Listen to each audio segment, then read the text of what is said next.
Respondiendo preguntas del chat. El parol humanitario es distinto al asilo político. ¿Por qué? El parol humanitario es un programa migratorio, es decir, el gobierno norteamericano creó este programa migratorio para responder a la necesidad de los migrantes venezolanos, haitianos, nicaragüenses y cubanos, básicamente, en donde si lo hacen en línea desde sus países, van a lograr una entrada a Estados Unidos ajustada a la ley y ordenada por razones humanitarias, situaciones extremas, que es lo que muchos venezolanos dicen. Bueno, la pobreza, no hay trabajo, la violencia, no sé, diferentes situaciones. Entonces, el parol tiene que ver con eso, con un programa migratorio especial creado por el gobierno norteamericano para responder a esa necesidad migratoria. Claro que no es lo que cualquiera de esos países desearía, porque tiene algunos límites. Por ejemplo, en el parol para Venezuela, al principio era solo para 24.000 entradas y por un periodo de 2 meses, pero después esto fue cambiando. De hecho, la entidad que se llama Federal Register, que es como donde se registran las políticas de Estado, publicó una circular en donde dice que se ha modificado y ya no se tiene que enviar la forma I-134 como era al principio. Por ejemplo, cuando estaban recibiendo desde octubre del 2022 las aplicaciones, hasta enero, más o menos el 6 de enero, todavía se estaba mandando la forma I-134. Ahora no, a partir de marzo, abril, mayo, tienen que enviar la forma I-134A. Si buscamos en el website del Federal Register, vamos a ver que dice que el secretario de Estado tiene la potestad de cancelar el programa de parol venezolano en cualquier momento, pero que hasta entonces están procesando 30.000 solicitudes mensuales de parol humanitario entre estos 4 países, es decir, Venezuela, Cuba, Haití y Nicaragua. Es decir, que mensualmente aceptan personas de todas estas nacionalidades. ¿Cómo las aceptan? No está tan claro. El Register dice que aceptan la mitad de las solicitudes que entran cada mes, las seleccionan de manera aleatoria y que la otra mitad la seleccionan de acuerdo a la fecha, o sea, la que fue primero, la procesan para balancear las oportunidades, dicen ellos, de lo que se va tramitando cada mes. Entonces, fíjense, el website del Federal Register, que es como el website del secretario de Estado que está publicando estas políticas del gobierno norteamericano, está diciendo qué es lo que van a hacer, qué es lo que quieren hacer. Muy importante leerlo. Está diciendo que están procesando 30.000 hasta 30.000 solicitudes por mes. Entonces, fíjense bien, ese es el parol humanitario. Fíjense que no tiene nada que ver con temas de asilo político, no tiene nada que ver con probar que están perseguidos, nada que ver con eso. Por otra parte, el asilo político es un recurso que existe desde hace muchísimos años. Es decir, porque se trata de la persecución política, o sea, el asilo político tiene que ver con que la persona, por su creencia, por su posición política o por su religión, ¿verdad?, esté siendo perseguido. Algunas veces las personas confunden esto, ¿verdad? Porque no se trata como en el parol de una situación de emergencia humanitaria donde están desplazados, donde son parte de una población que está siendo desplazada por la pobreza extrema que existe en un país. Eso es lo que sucede con el parol, lo que se busca resolver con el parol humanitario.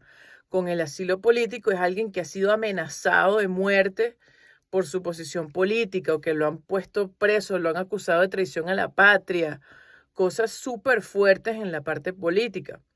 También opera el asilo para la discriminación religiosa o para la discriminación de algún grupo social. Bueno, algunas veces se da también el tema del asilo para miembros de la comunidad LGBT cuando en esos países son perseguidos o han sido atacados por pertenecer a esa comunidad. Ese es otro tema. Entonces, el asilo requiere un proceso formal ante una corte migratoria en donde la persona necesita probar esto, necesita probar que su vida corre peligro si regresa a su país de origen. Entonces fíjense que es totalmente distinto porque el parol lo único que solicita es un sponsor. Wait, ¿qué es el sponsor? Lo han preguntado 100,000 veces. El sponsor es un patrocinante, o sea, alguien residente en Estados Unidos, que puede ser un familiar o puede ser un amigo, no importa, que se compromete a mantener a esa persona cuando llegue a Estados Unidos, y ese compromiso se extiende por los 2 años que generalmente se extiende el parol humanitario, porque el parol humanitario no es algo indefinido, sino que tiene una fecha límite. Entonces, el parol humanitario tiene límites en el tiempo. Se supone que la persona solicita el parol y luego su situación va a cambiar, ¿verdad? Porque fue algo momentáneo, una crisis humanitaria que puede mejorar en el tiempo. Entonces, generalmente es de 2 años, por lo menos así salió en el caso de Venezuela. 2 años. Si la persona, después de que está en Estados Unidos, quiere permanecer después de los 2 años, pues tiene que pedir una extensión del parol, pedir algún tipo de ajuste si le toca, si tiene algún familiar directo o si se casa con un norteamericano, en fin, otras situaciones. Pero el parol no lleva necesariamente a la residencia o al green card. No es el camino directo a la residencia. En cambio, en el asilo, si el aspirante logra probar en una corte migratoria que está siendo perseguido, entonces sí, una vez que le den la decisión a su favor, pasa a ser residente permanente en Estados Unidos de Norteamérica. Entonces el asilo es una vía a la residencia, el parol no lo es. El asilo requiere probar en una corte migratoria una cantidad de cosas de tu circunstancia personal. El parol solamente requiere un patrocinante, por eso es limitado. Son totalmente distintos. El parol solo se puede solicitar si estás fuera de los Estados Unidos. En cambio, el asilo solo lo puedes solicitar si estás dentro de los Estados Unidos. ¿Ok? Si vas a solicitar asilo, que hay 2 tipos, el defensivo es cuando la persona cruza y se entrega a la policía migratoria, a la CBP. Se entrega. Entonces, ¿para qué es el asilo? Es defensivo porque está evitando la deportación. En cambio, cuando la persona llegó con una visa de turista o tenía un trabajo y decidió después pedir asilo, se forma la convicción de pedir asilo dentro de Estados Unidos, entonces es un asilo afirmativo, porque es una circunstancia que se desarrolló mientras ya estaba legalmente en el territorio de Estados Unidos. No es igual a cuando cruzas por la frontera caminando ilegalmente, porque ese asilo es defensivo y el juez va a solicitar muchas más pruebas de que tu vida está en riesgo. En cambio, en el afirmativo es un poco más suave.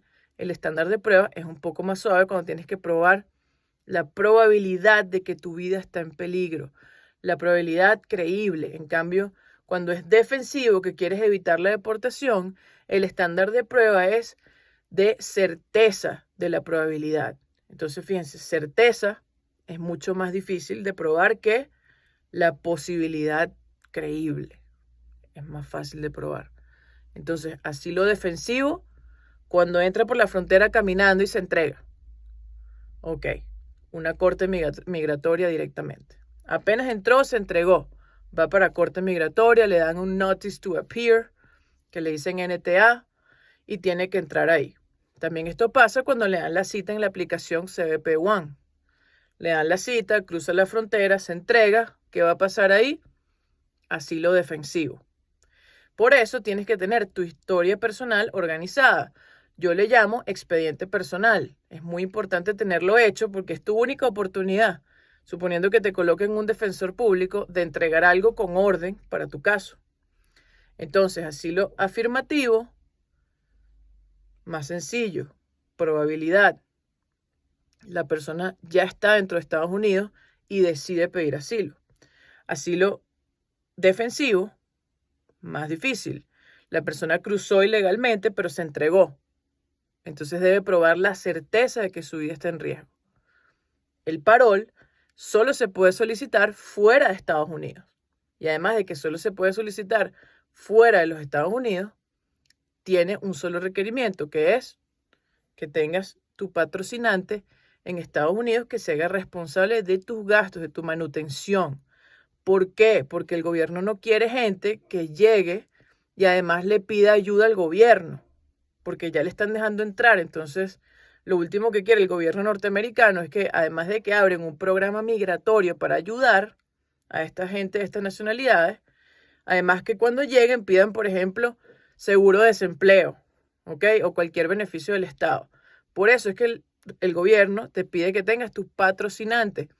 Y ya en este momento de la grabación de este video, se tiene que enviar la forma I-134A, ¿vale? Esa es una actualización importante. Entonces, esas son las diferencias básicas. Ahora bien, para el parol, para el asilo, claro que tenemos que ver muchos detalles, pero este video era solo para tratar de mostrarles que son cosas distintas y así podemos empezar a trabajar más en preguntas más profundas sobre estos procesos.